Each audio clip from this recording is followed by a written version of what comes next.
Hello. In the series Karma, Destiny and Choice, we are looking at a number of subjects that are of interest to humanity as a whole in order to deepen their understanding of this all-encompassing law of karma. Today we will be looking at whether one can have karma with God. It is my pleasure to welcome Sister Denise back in the studio with us. Hello and welcome. Hello Magla, thank you. We have karmic accounts with each other as human beings. Some have karma with animals, we have karma with things, and we have karma with Mother Nature. So, God, do human beings have different types of karmic accounts with God? Interestingly, yes. I don't think that many have considered that from that aspect, because we live down here. We don't think of our account with God. So give us more information about this. It's very much connected with what your concept of God is. There are people who say God is omnipresent.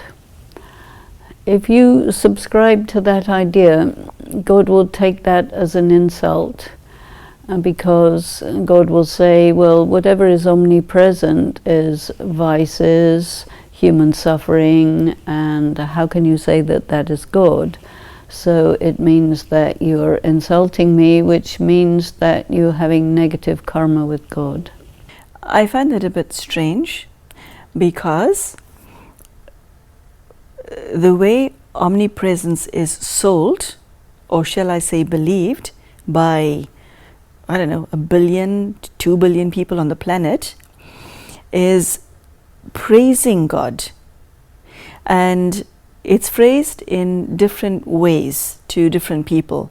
Some believe that wherever I am, God is always with me. Others believe that God lives in my heart. That is their version of omnipresence. You know those three words: omnipotent, omniscient, and omnipresent. It's praise. That is their intent. How is this bad karma? And why? What's the message here? Let me go into a little bit more detail about what would be positive and negative karma. I just gave one instance of how God would respond to that, how you could come into a negative karma with God. People who are interested in punya, you remember I talked about punya, which is very, very pure positive karma.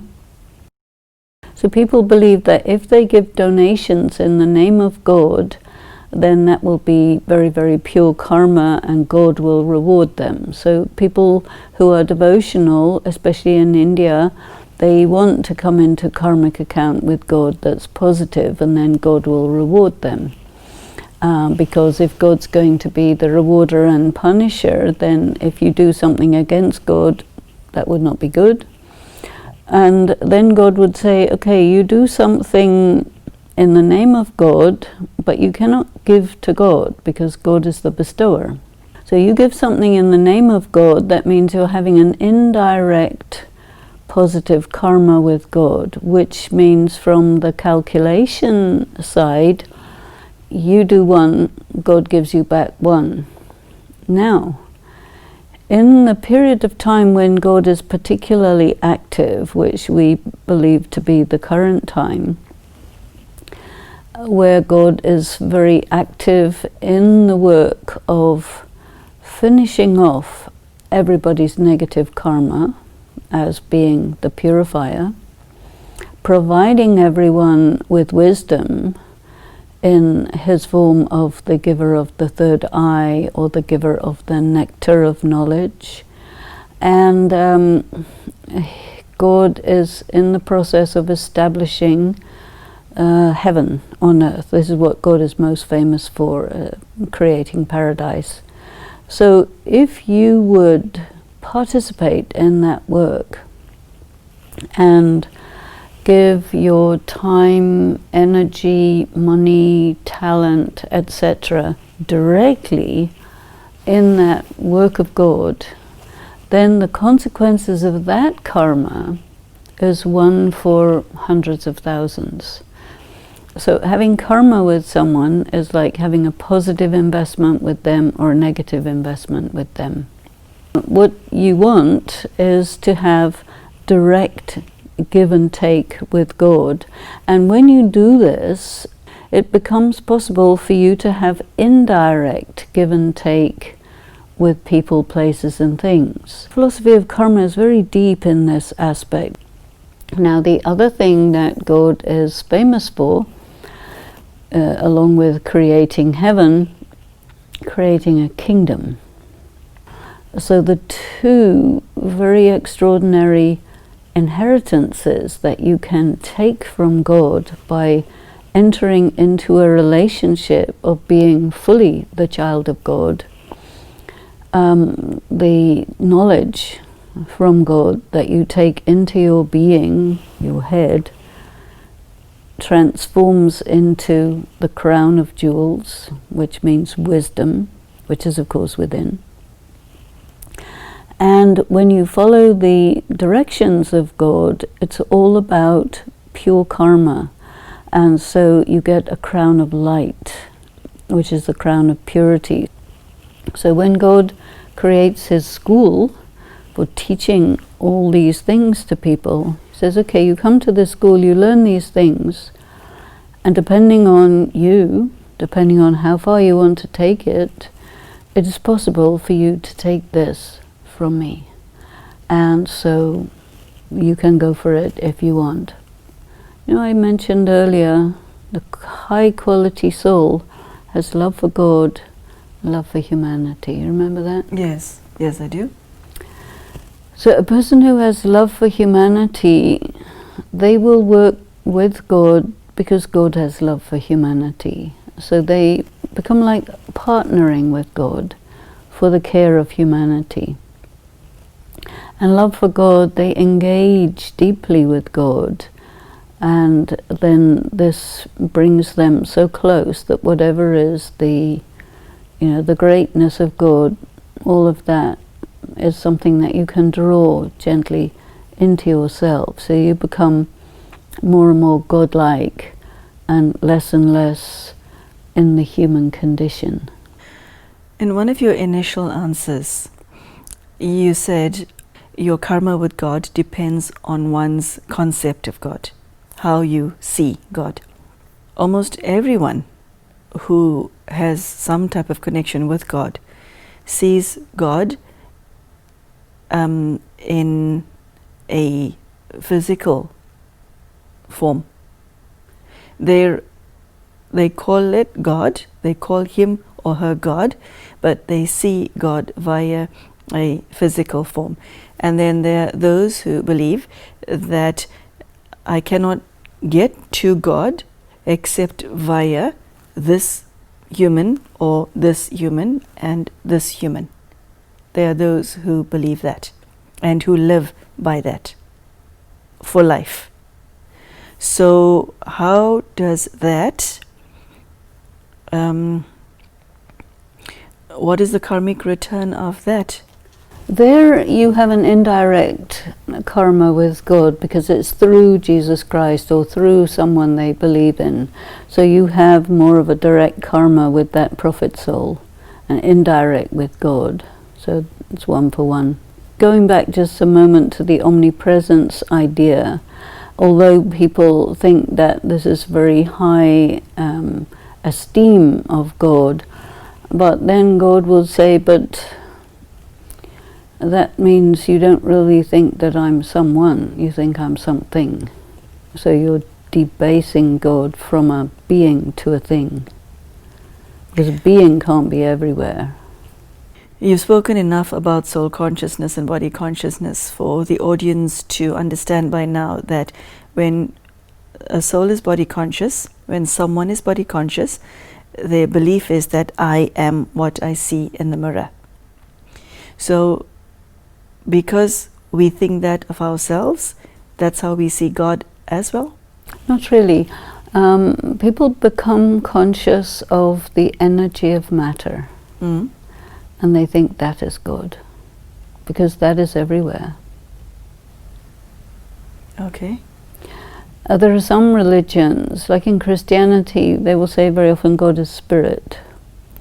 And they will usually address God as someone rather than something. But then it becomes compromised by the idea of imminent and transcendent, which is a Christian concept. So imminent is another word for omnipresent. And transcendent means beyond the material. And again, this refers to this energy of matter that people have detected, because it is still physical, and thought that that is the energy of God, it's the energy of the creation. But God is outside the machinery. You know this expression, Deus ex machina? Mm-hmm. So the machina is the material world. So if Deus ex machina means God exists outside the material world, and so the material world is other than God. And what we study in Raj Yoga is that God is distinct. The human souls are specific, always there, eternal, immortal, you're always you. And then matter. And there's an interplay. Like we're talking about the interplay between karma and destiny and choice. Mm-hmm. There's also an interplay between God and human souls and matter. It's a different interplay. Can one incur the wrath of God? Not really, but... Okay, I want to qualify my question even further. When things go well with us, we thank God for it. However, when we don't pass a critical exam, when we lose someone we love, when we're involved in a near-fatal accident and lose an important digit or limb, it has become common to blame God and say, why are you punishing me? Or why has God abandoned me? Or what have I done to deserve this? But you're addressing all of those comments at God. This is because people have actually confused the energy of the law of karma with the energy of God. And the law of karma is the reward and punishment for your karma, the good and bad results. So it's a machinery, it's not a being, you see. So the law of karma is definitely omnipresent, it definitely rules everything in the material world, but God is something different. And, you know, many people address God as that, because if God isn't giving the reward and punishment for action, then what does he do? You know, if he doesn't do anything, then he's probably not there. So we gave God a vocation? Well, we gave him a vocation which is different from his actual vocation. Right. He does have a vocation, and the vocation of God is purifying the souls and matter that has become impure. So there is a purging aspect, and there's also a re-energizing aspect.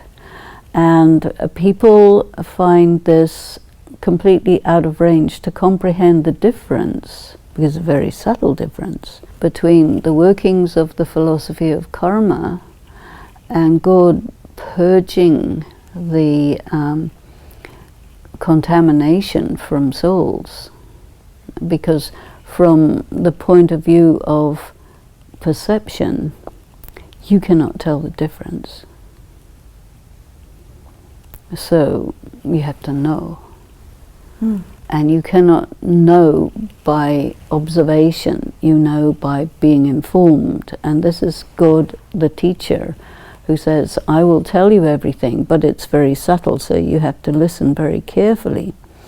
Still, there are very few who can grasp the difference between the laws of karma, that's an automatic process, natural laws. In yoga, if you do very good yoga, you make contact with God, you pull the energy of God into your being, and this will open up the gates of your subconscious, and it will cause the impurities of your subconscious to erupt through your body or through your mind.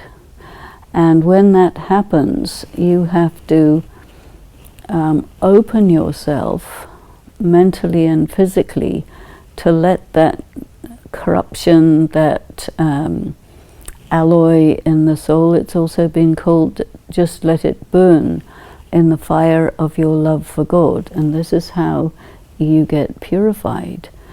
It is said to be a settlement of karma through yoga, as compared with settlement of karma through suffering. So when you engage with God in this way, you effectively deactivate the normal process of the functioning of the law of karma, because you do this through your relationship with God. And this is virtually incomprehensible to people, but it is how it is explained. Then the second thing that God will do is reverse the effect of entropy on matter. How does he do that? When you become a conduit for the energy of God, that energy that passes through you goes into the world of matter through your vibrations and everything, and it alters the frequency and brings the pieces of matter back into a state of integrity. And this all happens very invisibly because it's vibrational. And so only somebody who knows how to connect with God can be like a string that resonates, and you're connected with the earth and with God, and that resonance passes through you, so you become a conduit for that, or an instrument for that. It's all very invisible, because it's just you become still, and you go on to the same frequency as God, and then that causes the frequency of the earth to be also altered through you, because your contact with the earth changes the vibration of the earth, because that energy is passing through you. Sure, that sounds extremely powerful. I want to take us back to another aspect. How does one not create negative karma with God? You used omnipresence as one example. Is there anything else that us humans do or say or think that that can create negative karma with God? And Sister Denise, I'm thinking of the individuals in the world who are agnostics and atheists. What is the karma of that? I think that it's only people who are actually in relationship with God who can have positive or negative karma with God. Because if you are in relationship with God and you know, then the negative effect of your negative karma is pretty enormous, just as the positive effect of your positive karma is pretty enormous. You know, God will tell you, okay, I am the creator, this world is my creation, and the entire creation, the play, the drama of happiness and sorrow, success and failure, all of these day and night, dark and light, he says it is perfect. And if you comment on it to say that it's not perfect, that becomes a negative karma with God. And only somebody who knows this stuff really well can be called to account for that, because they know. The consequence of that is that all of the energy of God that they draw in by doing the right thing, they lose it all by doing the wrong thing. Such an individual has to be very careful. Heavy lies the head that wears the crown of responsibility. I think something like that, yes, yeah. So you can understand that in terms of karma with God, nobody will be called to account for doing something against God, thinking that it's not against God, because their intention is, as you mentioned earlier, praise. They say it out of love. Only when a person has really learned properly all the details can they be called to account. Human beings tend to refer or think of God as being the creator. Yes. And yet, you say that we're immortal. Which of those words are true? It's all true, but you have to interpret it meaningfully. For example, bringing you into existence is not the meaning that God means by the word creator. It's more corresponding to, you know, if somebody's a teacher, high quality teacher, and they make somebody into a virtuoso musician or dancer or whatever, so they make that person. They don't bring them into existence, but they make them qualified, they make them great. Creation in that sense. Relationships with God take on many forms, and people all across the globe regard God as being their mother and their father. What is the return of that?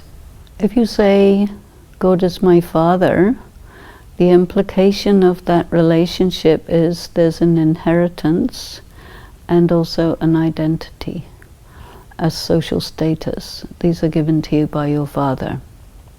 Your mother nourishes you and lets you understand about your father, so that you understand your father, what he does, who he is, and correspondingly who you are. So when you have that relationship with God, mother, father, friend, teacher, and guru, guru with the meaning that God is the one who takes you to nirvana. This is really the ultimate purpose of a guru, to liberate you, to take you to the world of light.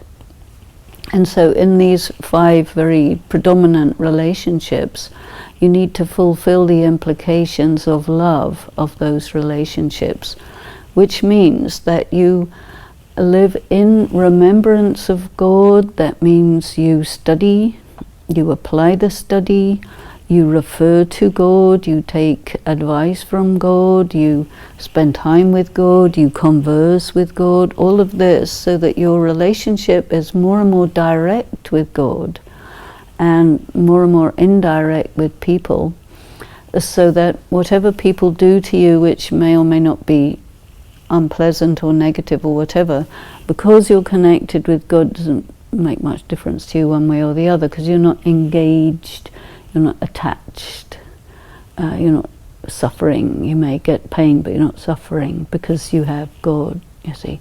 So it's a transfer of your deep connection from people to God, from things to God, from places to God, like that. There are, give or take, 7.5 billion human beings on the planet. Does God love each and every one, including the ones who conduct themselves in an unlovable fashion? The way God loves is like this. God is reciprocal. So you love God, God will love you reciprocally. So effectively God loves everyone, but people who do actions that are against what God stands for, they will not be able to experience that love or receive that love, so they remain deprived because of their karma. Somebody who does the right thing without knowing, but does the right thing, they will receive a lot. Someone who really knows and really fulfills that relationship, they will receive tsunami of love. So there is a great variation, but it's a lot to do with your karma, your recognition, your love for God. Thank you. Thank you. So there you go. Can one create karma with God? Does one have karma with God? And also, how to draw the maximum from God. A very deep and powerful message. And I hope that you could use what was shared in today's chat to improve the quality of your relationship with the Supreme Soul. Take care. Goodbye.